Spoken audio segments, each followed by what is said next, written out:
దేశంలో అల్లర్లు సృష్టించడానికి మరియు దేశ ప్రజలను అంతం చేయడానికి సూసైడ్ బాంబర్లను ఉపయోగిస్తుంటారు. కానీ మన దేశానికి చెందినటువంటి ఒక మహిళా ఆర్మీ కమాండర్ తన రాజ్యాన్ని కాపాడుకోవడానికి సూసైడ్ బాంబర్ గా మారిందని మనలో ఎంతమందికి తెలుసు?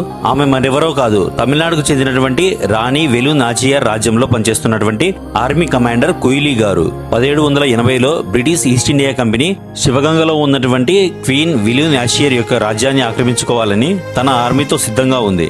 ఇందుకోసం ఈస్ట్ ఇండియా కంపెనీ అత్యాధునిక ఆయుధాలు మరియు పేలుడు సామాగ్రిని మొత్తం కూడా ఒక గదిలో భద్రపరుచుకుంది. ఏ విధంగా చూసుకున్నా ఇక తమ రాజ్యం కోల్పోయి బ్రిటిష్ ఈస్ట్ ఇండియా కంపెనీకి బానిసలుగా మారాల్సిందే అని అందరూ కూడా నిర్ణయించుకున్నారు.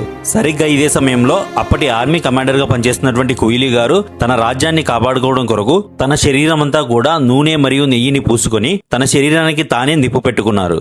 ఈ విధంగా నిప్పంటించుకొని బ్రిటిషర్స్ ఆయుధాలు దాచుకున్నటువంటి రూమ్ లోకి ఆమె పరిగెత్తారు.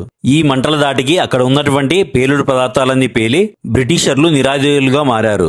బ్రిటిషర్ల వద్ద ఆయుధాలు లేకపోవడంతో ఆ రాజ్యానికి చెందినటువంటి ఆర్మీ బ్రిటిషర్లతో యుద్ధం చేసి రాజ్యాన్ని తిరిగి పొందుకుంది. తన రాజ్యాన్ని కాపాడుకోవడానికి తన ప్రాణాలనే ప్రణంగా పెట్టినటువంటి కొయిలీ గారు ఒక వీరవనితగా చరిత్రలోకి ఎక్కారు.